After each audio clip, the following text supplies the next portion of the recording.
सहाय संचाय दुर्गा देवी नमोस्तुते।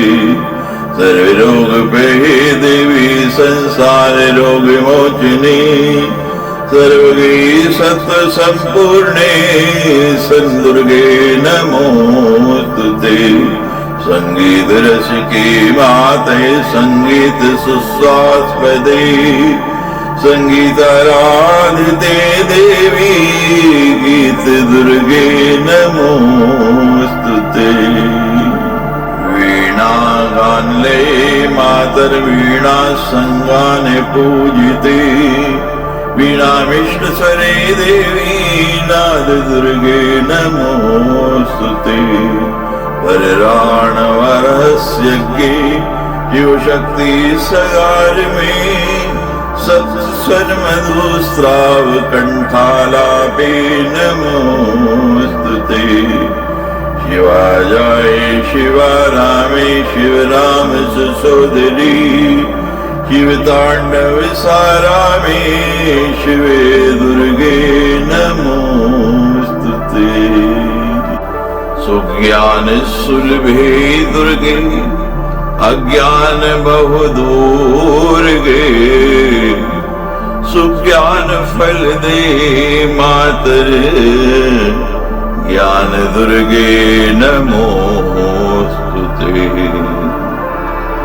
ज्ञान ज्योति स्फुरद्रूपे ज्ञान धान सुगोचरे। ज्ञान मोक्षावहे देवी मोक्ष दुर्गे नमोस्तुते। सर्वमंगल संपन्ने सर्वमंगलदायिनी। सर्वमंगल सद्रूपी दुर्गे ते शुभ मंगलम्। नवनवे कृति स्तोत्रम नवरात्रि सुपूजनम। नवनन्ये सुगातव्यं नवदुर्गा पदार्पणम्। त्यागराज गुरु स्वामी शिष्य पुष्प सुगीतिकम्। दुर्गा प्रीतम शिवा स्तोत्रम गानीयं शुभ सत्फलम्। एकोविंशो अध्याय। श्री नारायण उवाच। श्रीकृष्णं मनसा ध्यात्वा रक्षे कृष्णपरायण। ब्राह्मे मुहूर्ते चोत्थाय पुष्पतल्पान् मनोहरात्।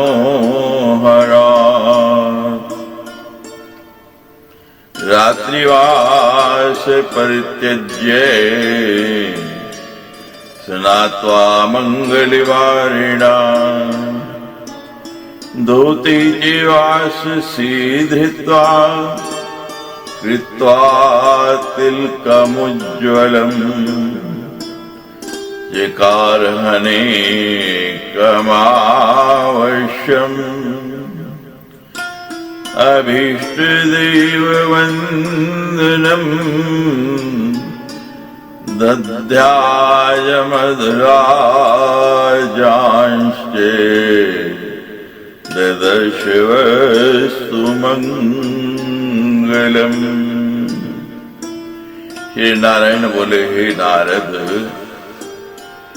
श्री कृष्ण की भक्ति में तत्पर रहने वाले शंखचूड़ ने मन में श्री कृष्ण का ध्यान करके ब्रह्म मुहूर्त में अपने मनोहर पुष्प शैया से उठकर स्वच्छ जल से स्नान करके रात के वस्त्र त्याग कर धुले हुए 2 वस्त्र धारण किए। तदनंतर उज्ज्वल तिलक लगाकर उसने अपने इष्ट देवता के वंदन आदि नित्य कृत्य संपन्न किए। उसने दधि घृत मधु और धान का लावा आदि मंगलकारी वस्तुओं का दर्शन किया। रत्न श्रेष्ठम मणि श्रेष्ठम वस्त्र श्रेष्ठम चैकांचनम ब्राह्मणेभ्यो ददो भक्त्या यथा नित्यं चेनानद अमूल्य रत्नं यत्किंचिन् मुक्ता माणिक्यैर्कम् ददौ विप्राय गुरुवे यात्रा मंगल हेतवे गजरत्नम अश्वरत्नम धनरत्नम मनोहरम ददौ सर्वं दरिद्राय विप्राय मंगलाय च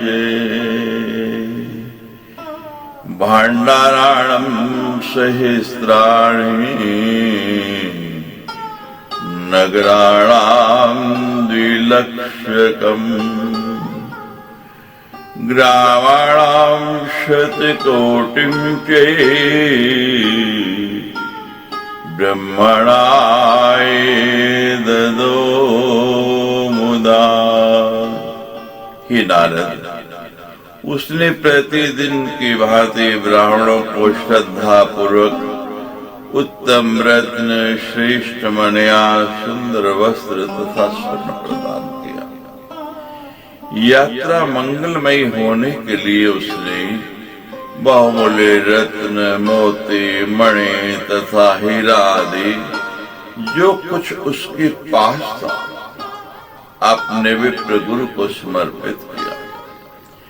उसने अपने कल्याणार्थ श्रेष्ठ तथा सुंदर हाथी, घोड़े और धन सामग्री सब कुछ दरिद्र ब्राह्मणों को प्रदान किए। इसी प्रकार शंखचूड़ ने ब्राह्मणों को प्रसन्नता पूर्वक हजारों कोष भंडार, 2 लाख नगर और 100 करोड़ गांव प्रदान किए। पुत्रं कृत्वा तु राजेन्द्रं सर्वेषु दानवेषु च पुत्रं समर्प्य भार्यां तां राज्यं च सर्वसम्पदाम् प्रजानुचर संघं च भाण्डारं वहनादिकम् स्वयं सन्नाहयुक्ताश्चे धनुष्पाणिर्बभूव भृत्यद्वारा क्रमेणैव चकार सैन्यसञ्चयम् अश्वानां च त्रिलक्षेण लक्षणवरहस्तिनाम् रथानाम् अयुतेनैव धानुष्काणं त्रिकोटिभिर्वर्मिणां च शूलिनां च त्रिकोटिभिः।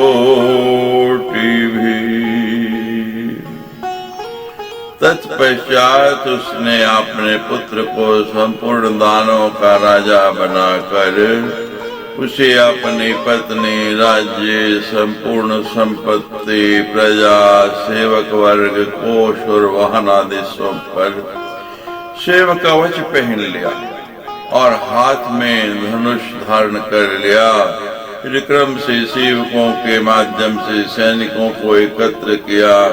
हे नारद, उस दानव राज के द्वारा 3 लाख घोड़ों, 1 लाख उत्तम कोटि के हाथियों, 10,000 रथों, 3 करोड़ धनुर्धारियों, 3 करोड़ कवचधारियों और 3 करोड़ त्रिशूलधारियों से युक्त एक विशाल सेना तैयार कर ली गई। हितासीना परिमिता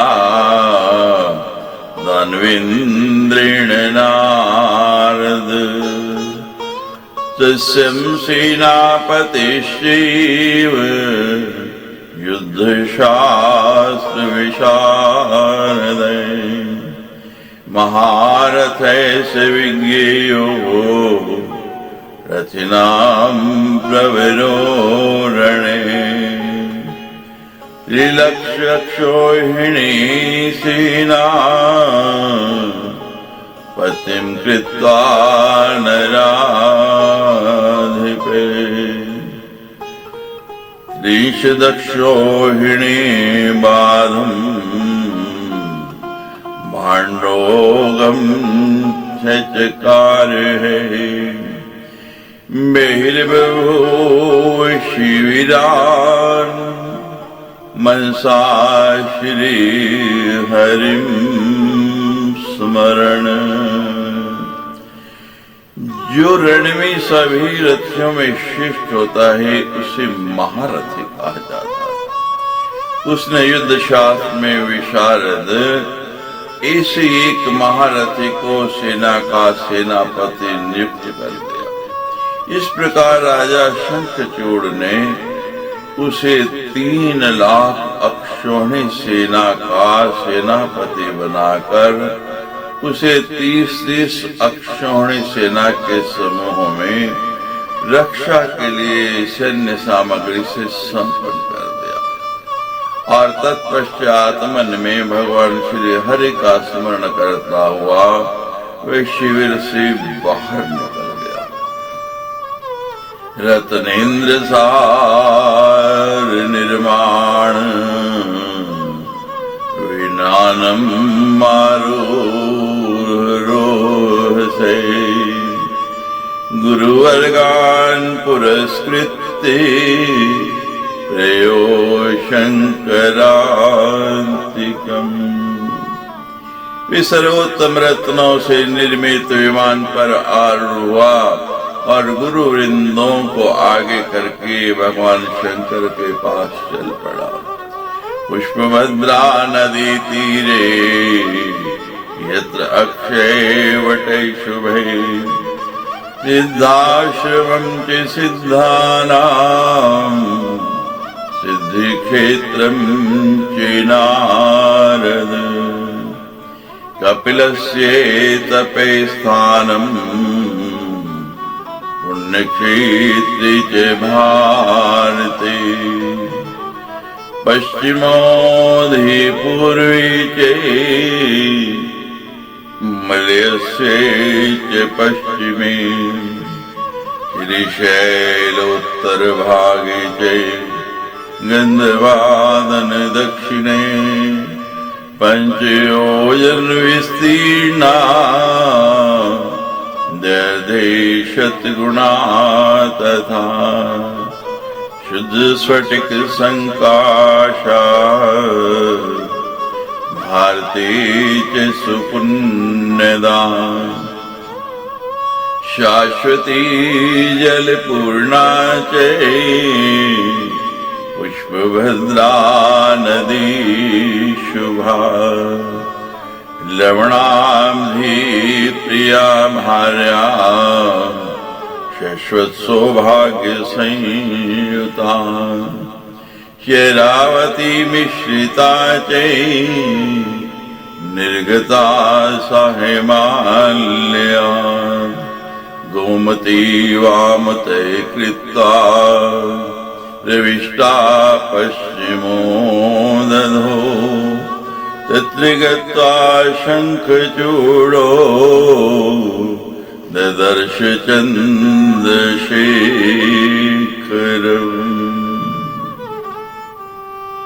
ही नारद, पुष्पभद्रा नदी के तट पर एक सुंदर वट वृक्ष है। वहाँ सिद्ध महात्माओं का सिद्ध आश्रम है।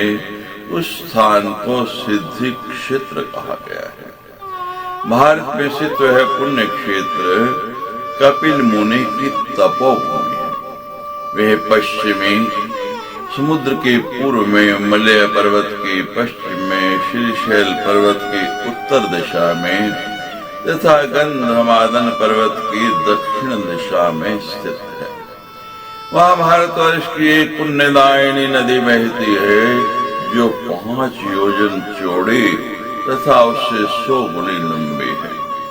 पुष्पभद्रा नामक वह कल्याण कारिणी शाश्वत तथा शुद्ध स्फटिक मणि के सदृश प्रदीप्त होने वाली नदी जल से सदा परिपूर्ण रहती है। लवण समुद्र के प्रिय भार्य के रूप में प्रतिष्ठित वह नदी सदा सौभाग्यवती बनी रहती। वे हिमालय से निकली हुई है और कुछ दूर जाकर शरावती नदी में मिल गई है। वे गोमती को अपने से बाएं करके प्रवाहित होती हुई अंत में पश्चिमी समुद्र में समाविष्ट हो जाते हैं। वटमूले समासीनम सूर्यकोटि समप्रभम इत्तायोग आसनम दृष्ट्वा मुद्रायुक्तम च सस्मितम शुद्ध स्फटिक संकाशम ज्वलंतम ब्रह्म तेजसा त्रिशूल पट्टिशधरम व्याघ्र चर्मांबरम वरम।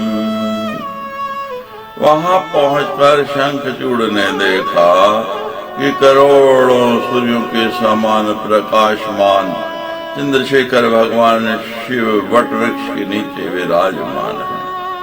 वे मुद्रा से युक्त होकर योगासन में स्थित है। उनके मुखमंडल पर मुस्कान व्याप्त है। ब्रह्म तेज से दैदीप्यमान में भगवान शंकर शुद्ध स्फटिक मणि के समान प्रतीत होते। वे अपने हाथों में त्रिशूल और पट्टिश तथा शरीर पर श्रेष्ठ बाग अंबर धारण किए होते। भक्त मृत्यु हरम शांतम गुरिकांतम मनोहरम तपसाम फलदातारम दातारम सर्वसंपदा आशुतोषम प्रसन्नस्यम भक्तानुगृहीतातिरम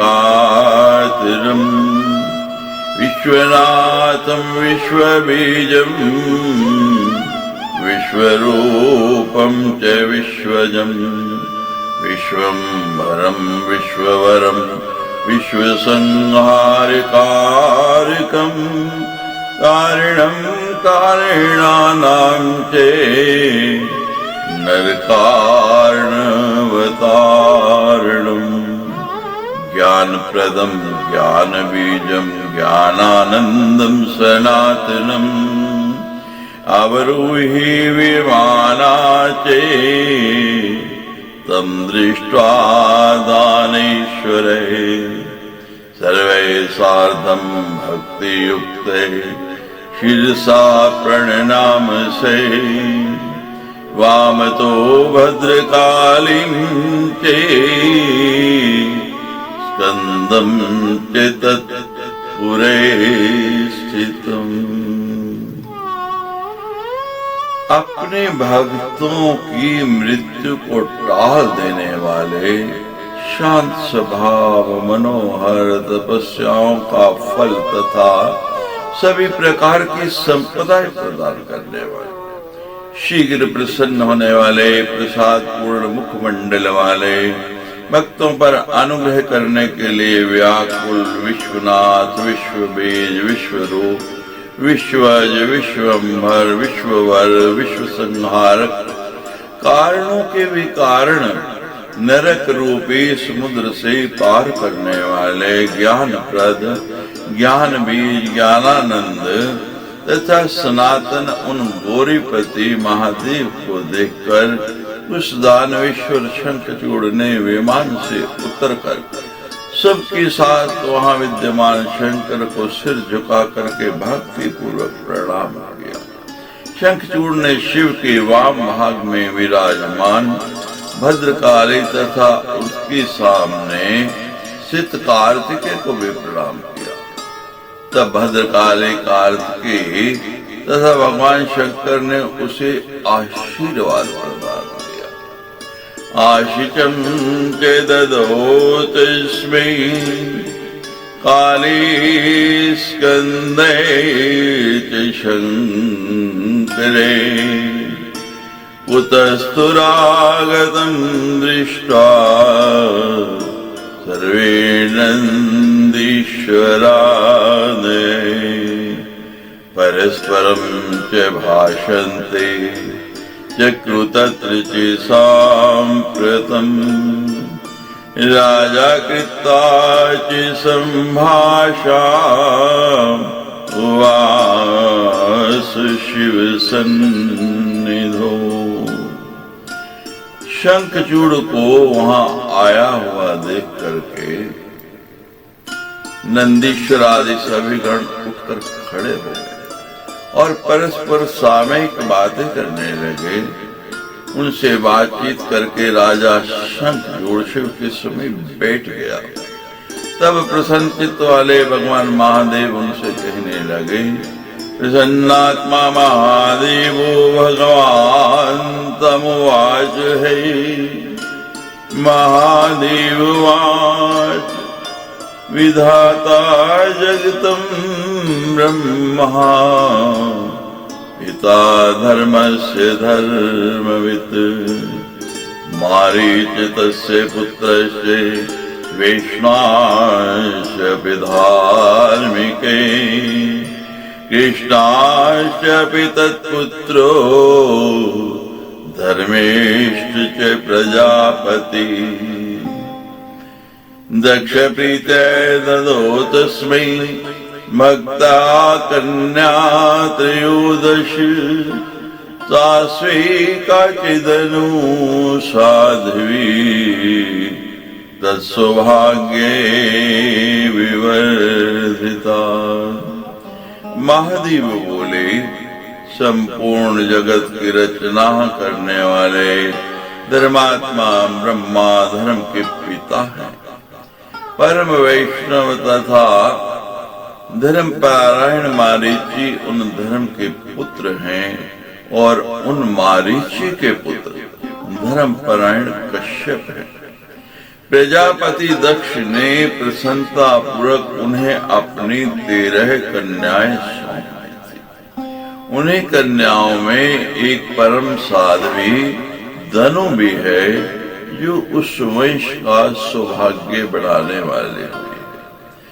चत्वारिंश धनो पुत्रा दानवा तेजसोल्बणा तेष्वेको विप्रचितिश्चे महाबल प्रकाक्रमे तत्पुत्रो धार्मिको दम्भो विष्णु भक्तो जितेन्द्रिये जजाप परमं मंत्रं पुष्करे लक्षवत्सरम् शुक्राचार्यं गुरुं कृत्वा कृष्णस्य परमात्मने तदा त्वां तनयं प्राप परम कृष्ण परायणम्। उस धनुष के 40 पुत्र हुए जो तेज संपन्न प्रबल दानव के रूप में विख्यात थे। उन पुत्रों में महान बल तथा पराक्रम से युक्त एक पुत्र विप्रचित था। उसका पुत्र दंभ था जो परम धार्मिक विष्णु भक्त तथा जितेंद्रिय था। उसने शुक्राचार्य को गुरु बनाकर परमात्मा श्री कृष्ण के उत्तम मंत्र का पुष्कर क्षेत्र में 1 लाख वर्ष तक जप किया। तब उसने कृष्ण की भक्ति में सदा संलग्न रहने वाले तुम जैसे श्रेष्ठ पुरुष को पुत्र रूप में प्राप्त किया।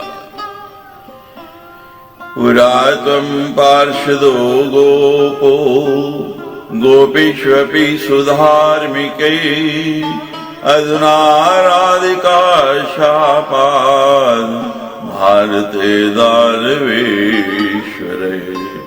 पूर्व जन्म में तुम भगवान कृष्ण के पार्षद और गोपों में परम धार्मिक गोप थे। इस समय तुम राधिका के शाप से भारतवर्ष में दानवेश्वर बन गए हो।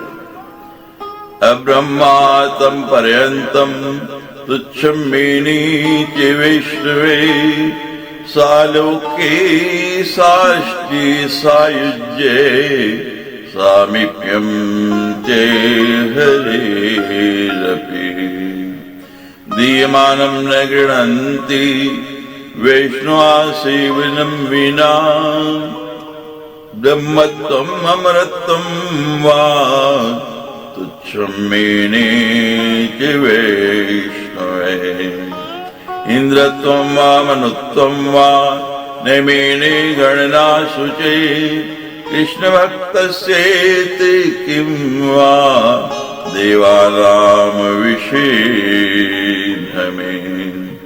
भगवान विष्णु का भक्त ब्रह्मा से लेकर तृण पर्यंत सभी को तुच्छ समझता है।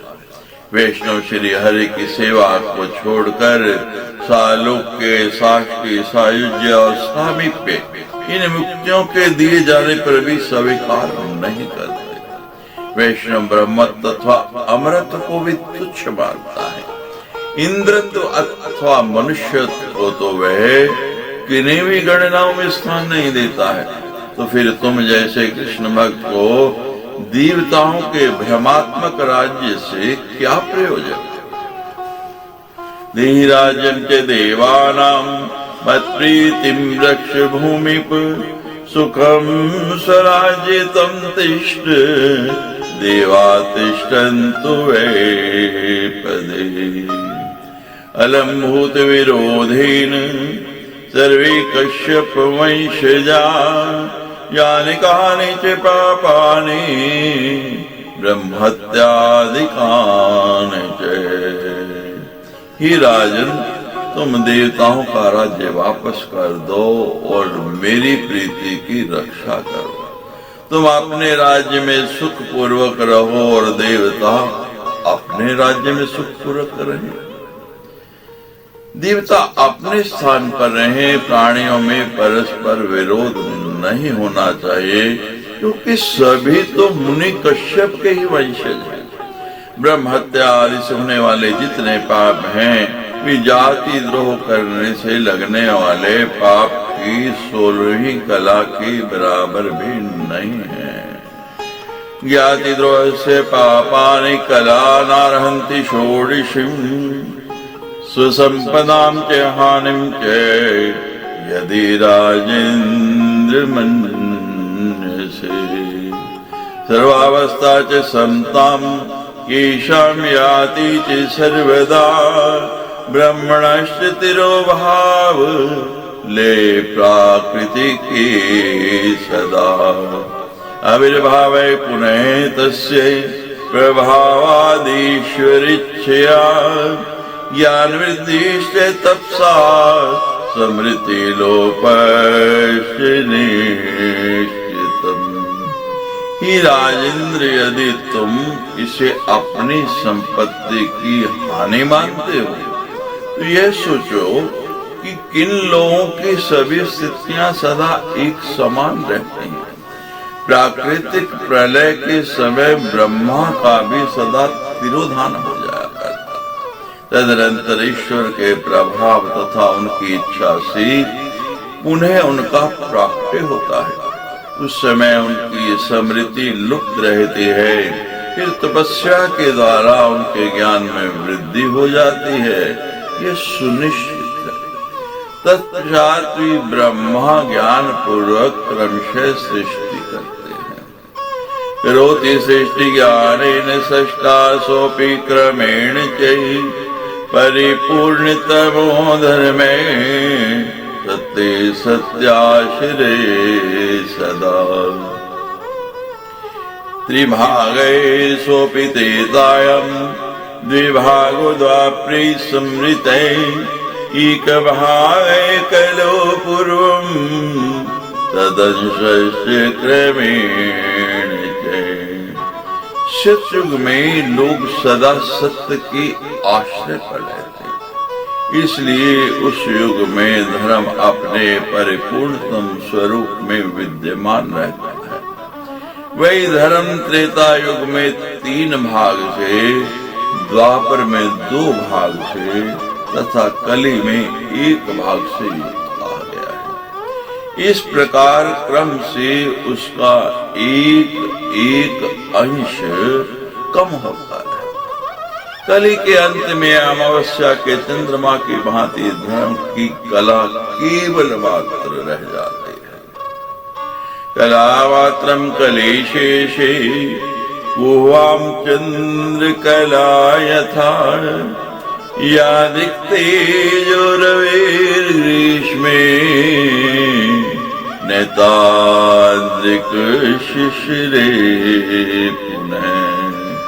दिनेषु यादृङ्गमध्याह्ने सायं प्रातस्तत्समम्, उदयं याति कालेन बालतां च क्रमेण च। प्रकाण्डतां च तत्पश्चात् कालेऽस्तं पुनरेति से। दिने प्रच्छन्नतां याति काले दुर्दिने घने। ग्रीष्म ऋतु में सूर्य का जैसा तेज रहता है वैसा शिशिर ऋतु में नहीं रहता। दिन में भी सूर्य का जैसा तेज मध्याह्न काल में होता है उसके समान तेज प्रातः तथा सायंकाल में नहीं रहता।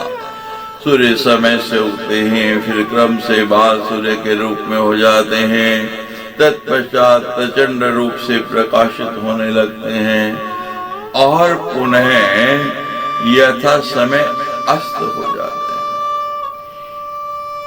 वे काल ऐसा भी कर देता है कि सूर्य को दिन में मेघाच्छन्न आकाश में छिप जाना पड़ता है। वे ही सूर्य राहु से ग्रसित होने पर कांपने लगते हैं और फिर थोड़ी देर में प्रसन्न हो जाते हैं।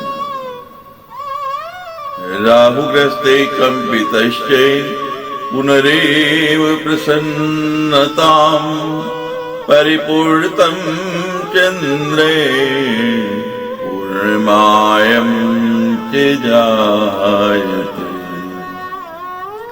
तादृशो न भवेत् नित्यं, क्षयं याति दिने दिने, पुनश्पुष्टिमायाति परमं को वा दिने दिने।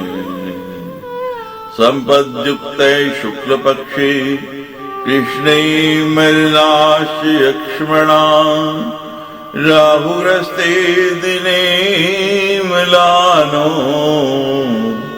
दुर्दिने न विरोचति। जैसे पूर्णिमा तिथि को चंद्रमा पूर्णतम रहते हैं वैसे वे सदा नहीं रहते, अपितु प्रतिदिन उनकी कला में क्रमशः क्षय होता रहता है। तत्पश्चात अमावस्या से इनमें दिनों दिन वृद्धि होने लगती है और ये पुनः पुष्ट हो जाते हैं। चंद्रमा शुक्ल पक्ष में शोभा युक्त रहते हैं और कृष्ण पक्ष में क्षय के द्वारा म्लान हो जाते हैं। राहु के द्वारा ग्रसित होने के कारण अवसर पर ये शोभाहीन हो जाते हैं और आकाश के मेघाच्छन्न होने के समय ये प्रकाशित नहीं होते। इस प्रकार काल भेद से चंद्रमा किसी समय तेजस्वी और किसी समय शोभा विहीन हो जाते हैं। काले चंद्रो भवे शुक्लो, भ्रष्ट श्री काल भेदते, भविष्ति बलिश्चिंद्रो, भ्रष्ट श्री सुतले धना। कालिन पृथ्वी सस्याढ्या सर्वाधारा वसुंधरा काली जले निमग्ना सा तिरवोताम्बु विप्लुता। इस समय श्री विहीन राजा बलि भविष्य में सुतल लोक के इंद्र होंगे। सबके आधार स्वरूपा पृथ्वी काल के प्रभाव से सस्यों से संपन्न हो जाती है और फिर वही पृथ्वी काल के प्रभाव से प्रलय कालीन जल में निमग्न हो जाती है और तिरोहित होकर अपलावित हो जाती है। काली नश्यन्ति विश्वानि प्रभवन्ति कालिते चराचराश्च कालेन नश्यन्ति प्रभवन्ति च। एक निश्चित समय पर सभी लोग नष्ट हो जाते और फिर समय पर उत्पन्न भी हो जाते। इस प्रकार जगत के संपूर्ण चराचर पदार्थ काल के ही प्रभाव से नष्ट होते तथा उत्पन्न होते हैं। ईश्वरस्यैव समता ब्राह्मणे परमात्मने अहं मृत्युंजयो यस्मान् असंख्यं प्राकृतं लयम् आदर्शं चापि द्रक्ष्यामि वारं वारं पुनः पुनः सैचै प्रकृतिरूपस्य इव पुरुषे संविते। ऐश्वर्य संपन्न परम परमात्मा की ही समता काल से हो सकती है। उन्हीं की कृपा से मैं मृत्युंजय हो सका। मैंने असंख्य प्राकृतिक प्रलय देखे हैं तथा आगे भी बार बार देखे। वे ही प्रकृति रूप है और वे ही परम पुरुष भी कहे गए हैं। वे परमेश्वर ही आत्मा है, वे ही जीव है और वे ही अनेक प्रकार के रूप धारण करके सर्वत्र विराजमान है। सैच आत्मा सैच जीवश्च नाना रूप धरे परे करोति सततं यो हि तन्नाम गुण कीर्तनम्। काले मृत्युं स जयति जन्म रोग भयं जरा शिष्टाकृतो विधितेन पाता विष्णु कृतो भवेत्। जो मनुष्य उन परमेश्वर के नामों तथा गुणों का सतत कीर्तन करता है वह यथा समय जन्म मृत्यु रोग भय तथा बुढ़ापे पर विजय प्राप्त कर लेता है। उन्हीं परमेश्वर ने ब्रह्मा को सृजन करता, विष्णु को पालन करता तथा मुझ महादेव को संहारकर्ता के रूप में स्थापित किया है। इस प्रकार उन्हीं के द्वारा हम लोग अपने अपने कार्यों में नियुक्त किए जाते हैं। अहम कृत्य संहर्ता वेयम विषेणेकिता कालाग्निरुद्रम संहारे नियोज्य विषेणिप। अहम करोमि सत्यम तन्नाम गुण कीर्तनम तेन मृत्युंजयोऽहं चे ज्ञानेनायन निर्भय। हे राजन, इस समय में काल अग्नि रुद्र को संहार कार्य में नियुक्त करके उन्हीं परमात्मा के नाम और गुण का निरंतर कीर्तन कर रहा हूं। इसी से मैं मृत्यु को जीत लेने वाला मृत्युंजय हो गया हूँ और इस ज्ञान से संपन्न हुआ मैं सदा निर्भय रहता हूँ। मेरे पास आने से मृत्यु भी अपनी मृत्यु के भय से उसी प्रकार भाग जाती है जैसे गरुड़ के भय से सर्प। मृत्युर्मित्रुर्भया जाति विनते आदियोरगा इत्युक्ता शैचे सर्वेश सर्वभावेन तत्पर। विराम च शंभुश्च सभा मध्ये च नारद राजा तद्वचनं श्रुत्वा प्रशंस पुनः पुनः। ही नारद पूर्ण रूप से तत्पर होकर सभा के बीच अपने संपूर्ण भावों को प्रदर्शित करते हुए सर्वेश्वर महादेव शंखचूड़ से ऐसा कह करके चुप हो गए। उनकी बात सुनकर राजा शंखचूड़ ने बार बार उनकी प्रशंसा की और वह विनम्रता पूर्वक उन परम प्रभु से यह मधुर वचन कहने लगा। वाच मधुरम देवम परम विनय पूर्वकम शंखचूड़ वाच त्वया यत् कथितं देव नान्यथा वचनं समृतम्। शंखचूड़ बोला, ही भगवान, आपने जो बात कही उसे अन्यथा नहीं कहा जा सकता, परंतु मेरा भी कुछ यथार्थ निवेदन है, उसे आप सुन लीजिए।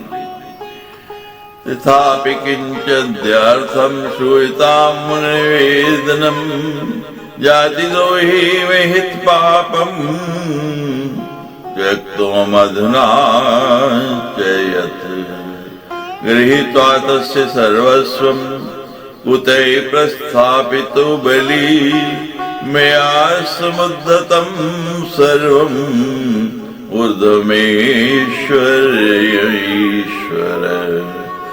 सुतला च समुद्धर्तुं लालं तत्र गदाधरे सभ्रातृको हिरण्याक्षे कथं देवैश्च हिंसिते। शुम्भादयाश्च असुराश्च कथं देवी निपातिता पुरा समुद्रमथने पीयूषं भक्षितं सुरे। आपने अभी ये कहा कि जाति द्रोह करने में महान पाप होता है, तो फिर बलि का सर्वस्व छीन कर आप लोगों ने उसे सुतल लोक में क्यों भेज दिया? हे प्रभु, मैं ही बलि के समस्त ऐश्वर्य को पाताल से उठाकर यहाँ लाया हूँ, अतः इस पर मेरा ही पूर्ण अधिकार है।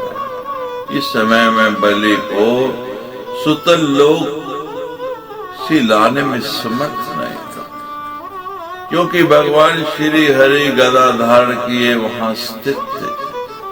देवताओं ने भाई सहित हिरण्याक्ष का वध क्यों किया और उन्होंने शुम्भ आदि असुरों को क्यों मार डाला? इसी प्रकार प्राचीन काल में समुद्र मंथन के समय देवता सारा अमृत पी गए थे, उस समय कष्ट तो हम दानवों ने उठाया था और इसके अमृत स्वरूप फल का भोग उन समस्त देवताओं ने किया था। क्लेश भाजो वयं तत् ते सर्वे फल भोगिने ईड़ा भाण्डम इदं विश्वम् प्रकृते परमात्मने यस्मै तत्र सा ददाति तस्यैश्वर्ये भवेत् दा देवदानवर्योर्वादे शश्वेने मिते जय सदा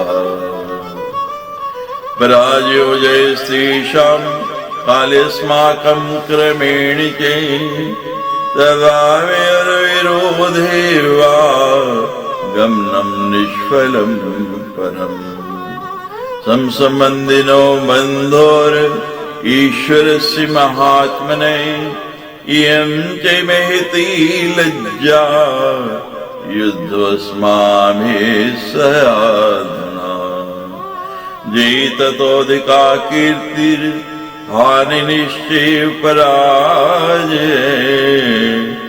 इत्येद्वचनं श्रुत्वा प्रहस्य च त्रिलोचने।